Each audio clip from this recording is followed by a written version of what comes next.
끌 거 끄십시오. 끌 거 끄시고 우리가 오후 저녁 예배는 계속해서 성품에 대해서 하나님 나라 백성에 갖추어야 할 성품에 대해서 우리가 계속해서 알아가고 있습니다. 여러분, 우리는 성품을 왜 다시 한번 지금의 시점에서 한 번 더 생각을 해보기를 원하는데, 우리는 왜 이런 성품을 배워야 하는 걸까요? 무엇 때문에 우리는 성품을 배울까요?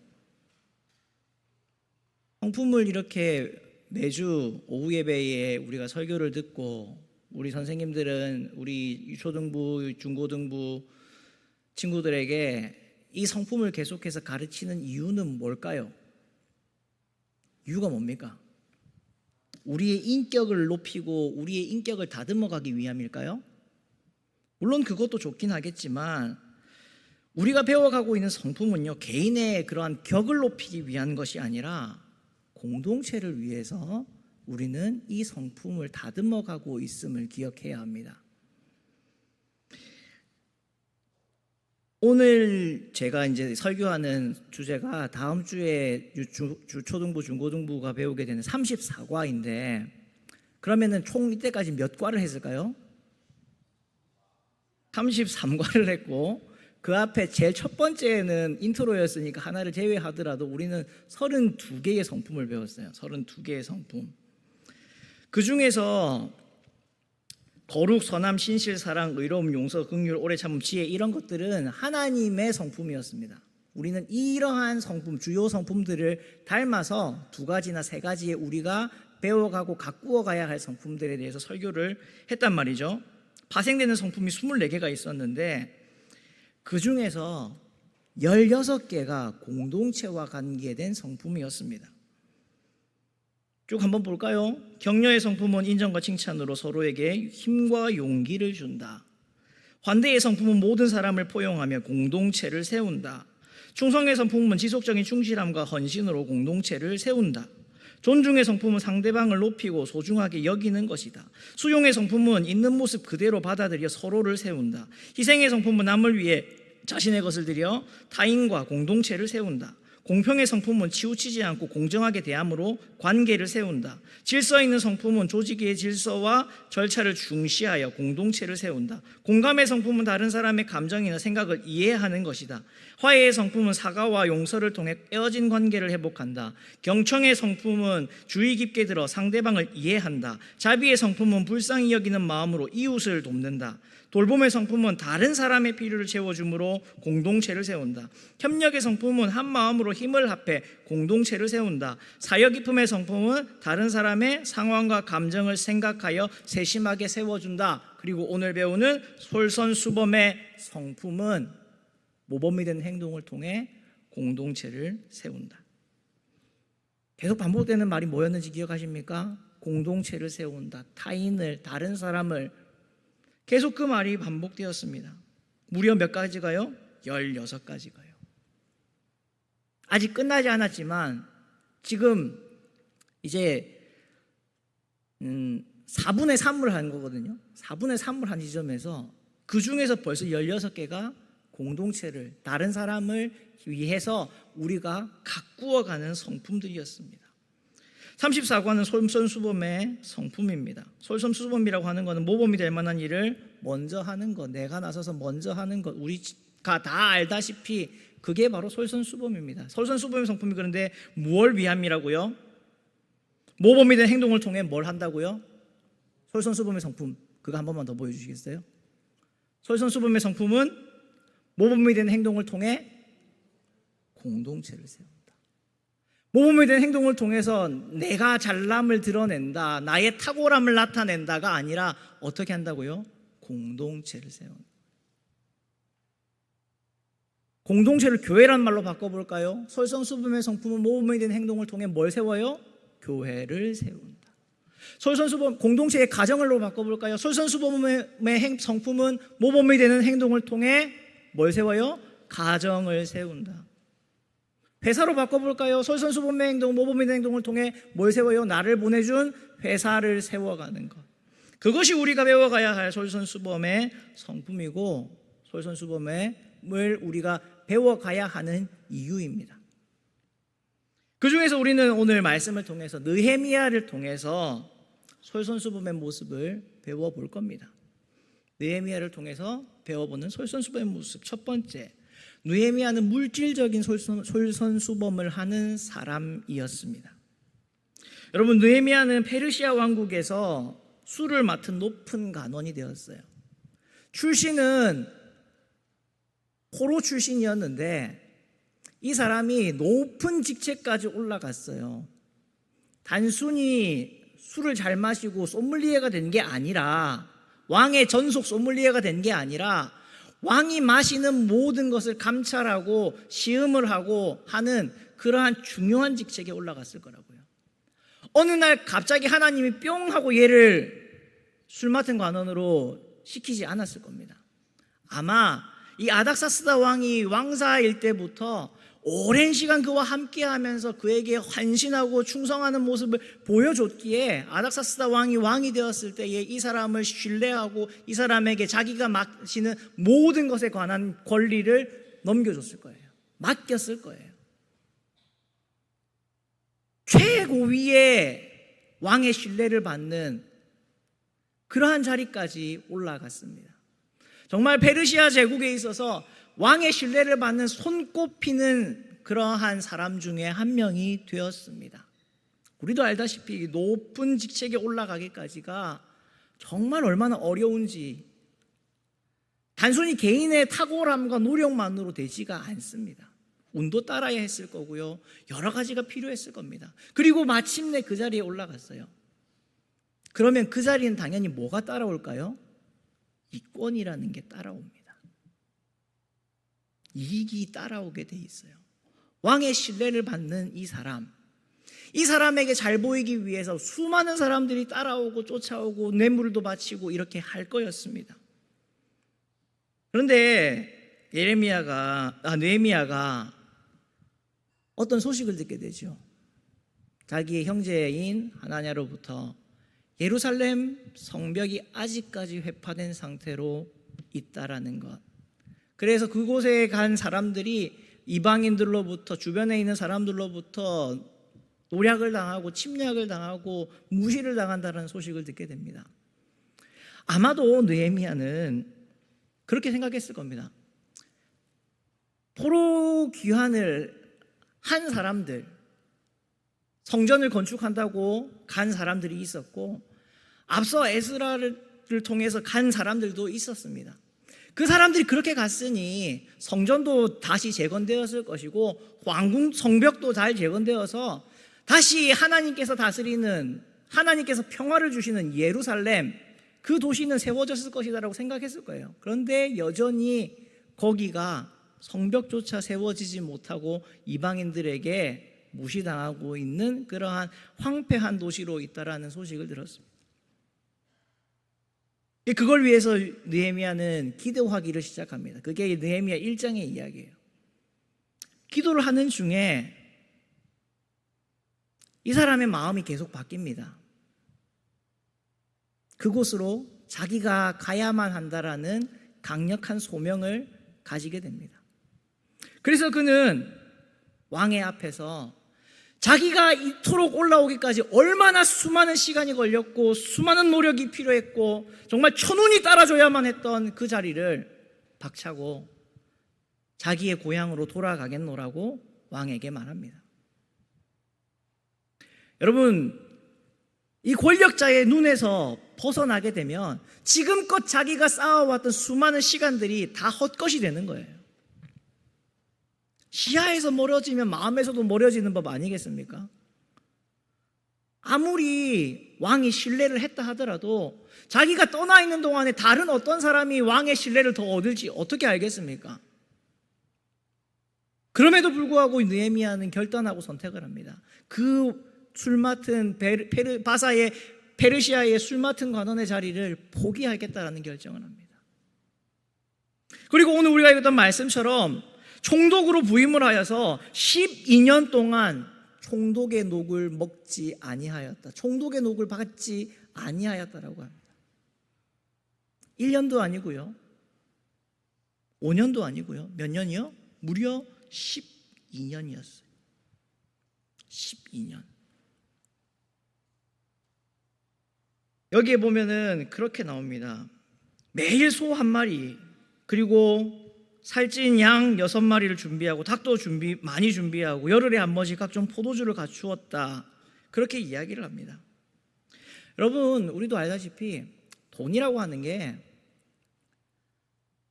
100만 원 버는 사람은 200만 원 벌면 잘 살 것 같고, 200만 원 버는 사람은 300만 원 벌면 잘 살 것 같고, 300만 원 버는 사람은 500만 원 벌면 잘 살 것 같고, 500만 원 버는 사람은 한 달에 1000만 원씩 벌면 잘 살 것 같고요. 1000만 원 버는 사람은 2000만 원, 2000만 원은 4000만 원, 5000만 원, 1억 이렇게 벌어도요. 만족이 될까요, 안 될까요? 만족이 안 돼요. 단순히 만족이 안 되는 게 아니라 한 달에 1000만 원씩 버는 그런 분들에게 가서 물어보십시오. 여유가 있으십니까? 라고 하면은 여유 없다라고 해요. 빠듯하다라고 해요. 야, 한 달에 1000만 원씩 버는데 왜 빠듯하냐? 우리가 알지 못하는 그 사람들의 그러한 삶의 라이프 스타일에는 또 거기서 나가는 우리가 알지 못하는 지출이 있는 법이에요. 모두가 다 100만 원 버는 사람처럼 살지가 않잖아요. 우리가 알지 못하는 그러한 지출들이 있습니다. 그 지출이 얼마였습니까? 매일 소 한 마리 잡아야 됐고 약을 6마리씩은 잡아야 됐어요. 닭도 많이 준비해야 됐어요. 여러분, 12년이면 4380일입니다. 윤달 빼고, 윤년 빼고 그냥 365일로 계산해도 4380일이에요. 매일 소 한 마리씩 12년 동안을 잡는다고 하면은 안식일에 그냥 안 잡아먹었다 치면은 그렇게 해도요 3756마리 나오더라고요. 3756마리. 숫자가 감늠이 안 될 만한 숫자입니다. 소만. 양은 어떻다고요? 매일 6마리씩. 꼬박꼬박 나가는 지출이었어요. 여러분, 총독이라고 봉급이 센 게 아닙니다. 옛날 당시에 있어서 우리가 성경을 읽으면서 로마 시대에 그 세금을 걷어들이는 삭개오가 민족들에게서 욕을 먹었던 이유도 그거였는데 정해져 있는 품삯이 있는 게 아니에요. 상납해야 되는 금액 말고는 다 자기 거가 되는 거였습니다. 앞서 있었던 총독들은요, 양식과 포도주와 은 40세겔씩을 백성들에게서 걷었다라고 했습니다. 그런데 자기는 그걸 걷어들이지 않았다라고 이야기를 해요. 지금 총독으로 있는 이 12년간 페르시아 바사로 보내야만 하는 일정량의 금액들이 있었을 겁니다. 세를 받아야 하는 금액들이 있었을 거예요. 그걸 제외하고는 그는 단 하나도 요구하지 않았습니다. 계산을 해봤거든요. 치킨이 요즘 한 22,000원씩 하더라고요. 매일 한 마리씩이라고 따졌으니까 12년 계산하니까요 9,636만 원입니다. 1억이에요. 1억. 한 마리라고 계산했을 때. 근데 닭을 몇 마리 어떻게 했다고요? 많이 준비했대요. 치킨을 많이 시켰대요. 얼마가 됐겠습니까? 그 손해도 어떻게 했다고요? 감내했다고요. 물질적으로 솔선수범하는 모습을 보였습니다. 이뿐만 아닙니다. 느헤미야가 보였던 것은 인격적인 솔선수범의 모습을 보였습니다. 느헤미야는 지금 총독으로 이 자리로 부름을 받고 보냄을 받았습니다. 총독이라고 하면 그 지역에 있어서 최고의 권위자예요. 그 사람이 법이고 그 사람이 룰입니다. 그 사람이 하고자 하는 대로 다 되는 겁니다. 그런데 느헤미야가 백성들을 모아서 뭘 해라 라고 이야기하는 적이 잘 나오지 않습니다. 성벽에 대해서 지금 느헤미야가 왔던 첫 번째 목적은 예루살렘 성벽을 재건하는 일이었어요. 그럼 총독으로 부임하자마자 백성들 다 모아놓고 민장들 다 모아놓고 관리들과 귀족들 싹 다 모아놓고 내일부터 공사 들어간다 이렇게 선포를 한 게 아니었어요. 이 장을 쭉 읽어보면은 그가 먼저 와서요 한 사흘 동안 아무 말도 하지 않습니다. 밤에 몰래 나가서 어떤 곳이 얼마나 쇠퇴하고 수리가 필요하고 보수가 필요한지를 파악을 해요. 그리고 나서 방백들을 불러서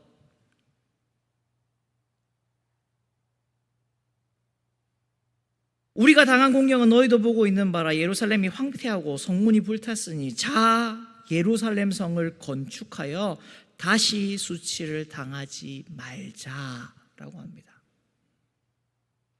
예루살렘 성벽을 수축해라가 아니라 성벽을 수축해서 다시 수치를 당하지 말자. 하나님이 나를 이렇게 선하게 인도하셨고 도와주셨으니 우리의 이 일 가운데에도 하나님이 도와주실 것이라고 백성들을 권면하는 모습을 보여줍니다. 우리가 읽었던 5장의 앞부분에 보면은 가난한 백성들이 부르짖는 이야기가 나와요.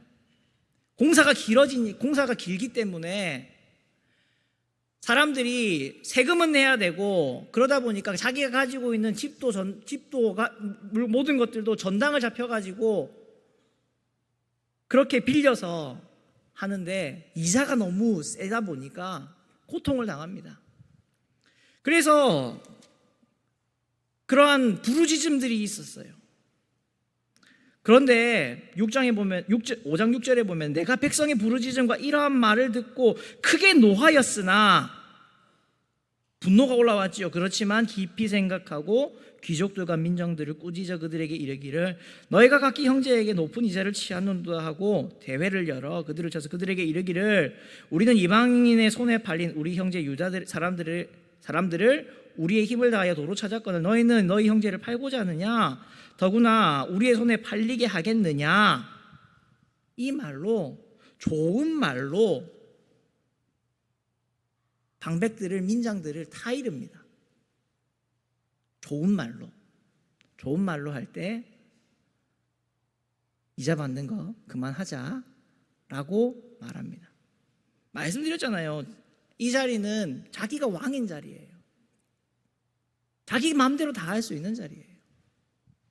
누구의 거 하나 빼들어가지고 없는 셈 치고 그렇게 할 수 있는 자리였어요. 그럼에도 불구하고 뭐 했다고요?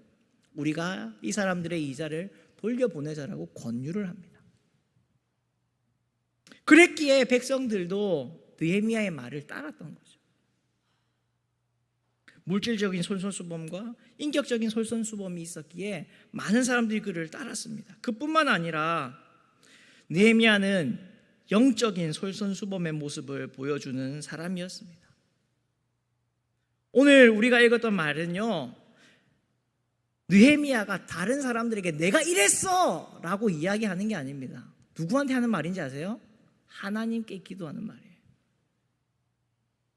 19절에 그러죠. 내 하나님이여 내가 이 백성을 위하여 행한 모든 일을 기억하사 내게 은혜를 베푸시옵소서. 이만큼의 손해들이 있었고 이만큼 많은 것을 포기해야 했었고 때로는 죽음의 위협조차 있었고 많은 것을 포기하면서 내려왔지만 그렇다고 해서 백성들이 말을 잘 들었느냐? 그것도 아니었고요. 그럼에도 불구하고 그는 예배하는 모습을 보여주었고 기도하는 모습을 보여주는 사람이었습니다. 이후에 성벽이 다 완공이 되고 나서 성대한 하나님 앞에 감사의 예배를 온 이스라엘 백성, 그곳에 있는 예루살렘에 있는 모든 주민들이 함께 동참하여서 하나님께 올려드립니다. 그리고 그것이 끝나고 나서 하는 일이 다시 학사 에스라를 불러서 말씀을 배우고 말씀을 듣게 되는 그러한 시간들을 가져요. 이러한 영적인 솔선수범을 하는 사람이 느헤미야였습니다. 사랑하는 성도 여러분, 우리가 배워야 할 솔선수범이라는 것이 무엇에 해당이 될까요? 어디에 미치는 솔선수범일까요? 우리 역시도 물질적인 또한 인격적인 또한 영적인 솔선수범을 하는 사람들이 되어야 합니다. 영적인 솔선수범까지 하는 사람들이 되어야 해요. 하나님은 우리가 이 성품을 통하여서 공동체를 세워가시기를 원하고 계십니다. 우리가 물질적으로 또한 인격적으로 또한 영적으로 솔선수범을 할 때 하나님께서 세워주신 교회가 튼튼해지게 되게 되는 겁니다. 솔선수범하는 사람이 많은 공동체가 아름답게 튼튼하게 세워질 수 있습니다. 하나님이 우리에게 직분을 주시고 우리를 일꾼으로 맡겨주신 이유는 그리스도의 몸을 세우는 것이라고 성경은 우리에게 이야기를 하고 주고 있습니다. 사도행전 20장 28절에도 사도 바울이 밀레도에서 에베소 장로들에게 하는 이야기인데, 여러분은 자기를 위하여 또는 온 양떼를 위하여 삼가라. 성령이 그들 가운데 여러분을 감독자로 삼고 하나님이 자기 피로 사신 교회를 보살피게 하셨느니라.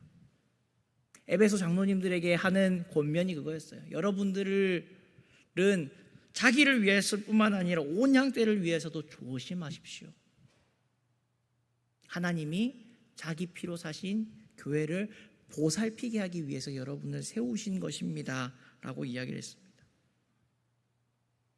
골로새서 1장 24절에 사도 바울은 이렇게 고백합니다. 나는 이제 너희를 위하여 받는 괴로움을 기뻐하고 그리스도의 남은 고난을 그의 몸된 교회를 위하여 내 육체에 채우노라. 그리스도의 남은 고난을 위해서, 그의 몸된 교회를 위해서 나는 이 사역을 감당하노라고 이야기를 합니다. 여러분, 사도 바울은요, 하늘 위에 3층 천까지 올라가서 천국의 영광을 받던 사람이에요. 그 영광이, 그곳이 얼마나 좋을지를 아는 사람이었습니다. 오죽했으면은 고린도후서 6장에서는 그냥 내가 지금 내 육체를 떠나서 천국 가면 좋겠다라고 이야기를 해요. 그럼에도 불구하고 지금 맡겨주신 이 사역, 그리스도의 몸된 교회를 위해서 그리스도의 남은 고난을 그의 몸된 교회를 위해 채워가는 그 일을 감당하는 것을 끝까지 감당하였습니다. 에베소 4장 20절에도 이는 성도를 온전하게 하여 봉사의 일을 하게 하며 그리스도의 몸을 세우려 하며, 그리스도의 몸된 교회를 세우게 하기 위해서 성도를 세우고 봉사의 일을 하도록 권면하고 가르치는 일을 감당한다고 사도 바울은 이야기하고 있습니다. 우리에게 직분을 맡겨주신 이유 간단합니다. 우리에게 이 귀한 사명을 맡겨주신 이유 간단합니다. 무엇을 위해서요? 하나님 나라 교회를 위해서 우리에게 맡겨주신 거예요. 여러분이 훌륭해서 주신 게 아니고, 여러분이 재력이 있고 여러분이 능력이 있어서 주신 게 아니고, 뭘 위해서요? 교회를 위해서요.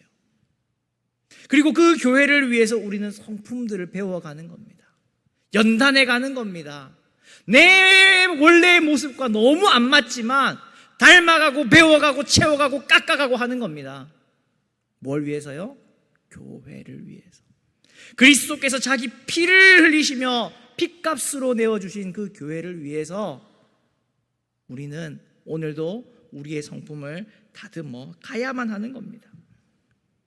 이렇게 그리스도의 몸을 세우기 위해서는요, 때로는 나에게 주어진 당연한 것을 포기해야 하는 바보 같은 때도 있습니다.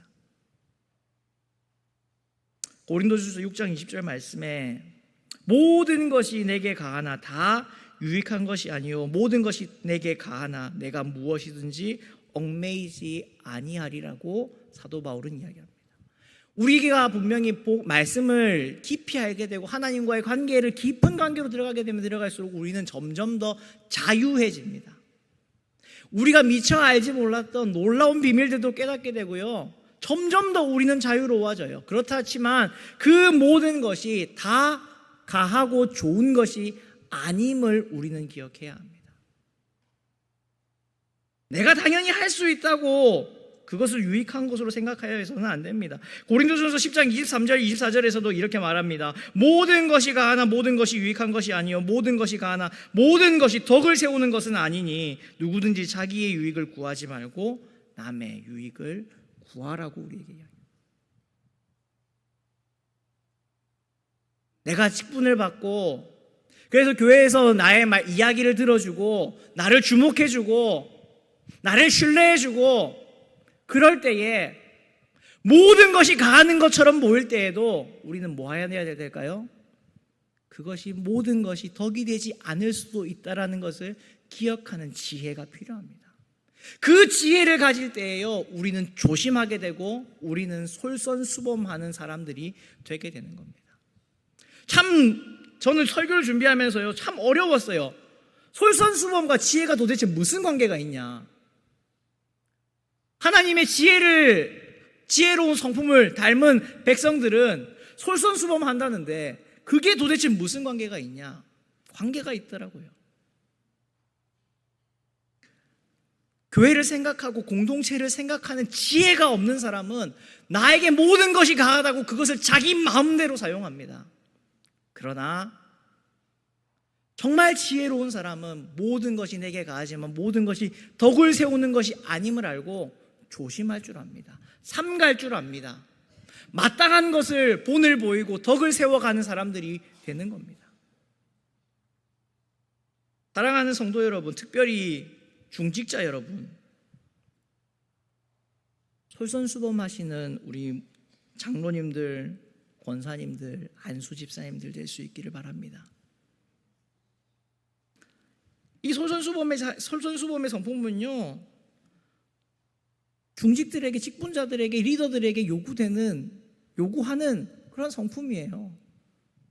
저에게 요구되고 있고, 우리 장로님들에게 요구되고 있고, 우리 권사님들에게 요구되고 있고요, 구역장님들에게 요구되고 있고요, 교역고사들에게 요구되고 있고요, 우리 안수집사님들에게 요구되고 있는 성품이 바로 오늘 우리가 배우는 솔선수범의 성품이에요. 옥포제일교회에 이렇게 많은 장로님들을 세우고 권사님들을 세우고 안수집사님들을 세워져 있는 이유가 뭐하라고요? 솔선수범하라고요. 네가 먼저 해라라는 겁니다. 솔선수범에는 두 가지가 있습니다. 자발적으로 하는 솔선수범이 있고, 누군가 나서야 되는 타이밍이 왔을 때 제가 먼저 하겠습니다라고 먼저 나서는 솔선수범이 있습니다. 우리는 이 두 가지의 솔선수범을 다 할 줄 알아야 합니다. 하나님께서 이사야를 오늘 부르는 그 말씀을 목사님께서도 오전 예배 가운데 인용하셨는데, 이사야의 입술에 숯불을 대고 난 이후에 주님의 목소리를 듣습니다. 내가 또 주의 목소리를 들으니 주께서 이르시되 내가 누구를 보내며 누가 우리를 위하여 갈꼬 하시니, 그때에 내가 이르되 내가 여기 있나이다. 나를 보내소서 하였더니, 여호와께서 이르시되 가서 이 백성에게 이르기를 너희가 듣기는 들어도 깨닫지 못할 것이요 보기는 보아도 알지 못하리라 하여 이 백성의 마음을 둔하게 하며 그들의 귀가 막히고 그들의 눈이 감기게 하라 염려하건대 그들이 눈으로 보고 귀로 듣고 마음으로 깨닫고 다시 돌아와 고침을 받을까 하노라 하시기로, 내가 이르되 주여 어느 때까지니까 하였더니 주께서 대답하시되 성읍들은 황폐하여 주민들이 없으며 가옥들에는 사람이 없고 이 토지는 황폐하게 되며 여호와께서 사람들을 멀리 옮기셔서 이 땅 가운데서 황폐한 곳이 많을 때까지니라. 그렇게 말씀하신 장면이 나옵니다. 이사야가 하나님께서 성전 가득히 임재하고 계신 환상을 보았어요. 그리고 자기의 모습을 보니까 입술이 부정한 사람 가운데 있는 입술이 부정한 선지자로 서 있는 자기의 모습을 발견합니다. 그래서 화로다 나여 망하게 되었도다 했을 때 천사가 제단에서 숯불을 들고 와서 그의 입술에 댑니다. 정결하게 한 거죠. 그리고 그때에 하나님의 음성을 듣습니다. 누가 나를 위하여, 내가 누구를 보내며 누가 우리를 위하여 갈고. 그렇게 할 때에 이사야는 뭐라고 했다고요? 내가 여기 있나이다. 나를 보내소서. 무언가가 교회에 어떠한 일이 생겼을 때에 부담이 되시겠지만 우리 중직 되시는 분들 다시 한 번 더 기억하십시다. 하나님께서 나에게 이 직분을 맡기신 것은 자발적인 헌신을 하라고, 누군가 나서야 할 때 손을 들고 먼저 나서라고 우리를 세워 주신 겁니다. 이것을 기억해야 해요. 사전에서 뜻이 가장 긴 단어가 있습니다. 마밀라 피나타파이라고 하는 단어가 무슨 뜻이냐면은 이런 거예요. 서로에게 꼭 필요한 것이면서도 자신은 굳이 하고 싶지 않은 어떤 일에 대해서 상대방이 지원해 주기를 바라면서 두 사람 사이에서 조용하면서도 긴급하게 오가는 미묘한 눈빛, 이게 뜻입니다. 마밀라 피나타파이라고 하는 이 단어의 뜻이 그거예요. 뭔 말인지 아시겠어요? 누군가는 해야 되는 거예요. 이거를 한글로 5글자로 줄이면은 그거라고 하더라고요. 조장하실 분. 성경 공부할 때 먼저 나누실 분, 이런 거죠. 그때 여러분 사이에 도는 그 감정,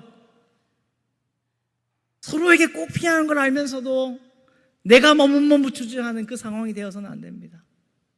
나에게 직분을 맡기셨으면 그것에 아멘하고 충성하시고 헌신하실 줄 아는 그러한 솔선수범의 은혜가 넘치면 좋겠습니다.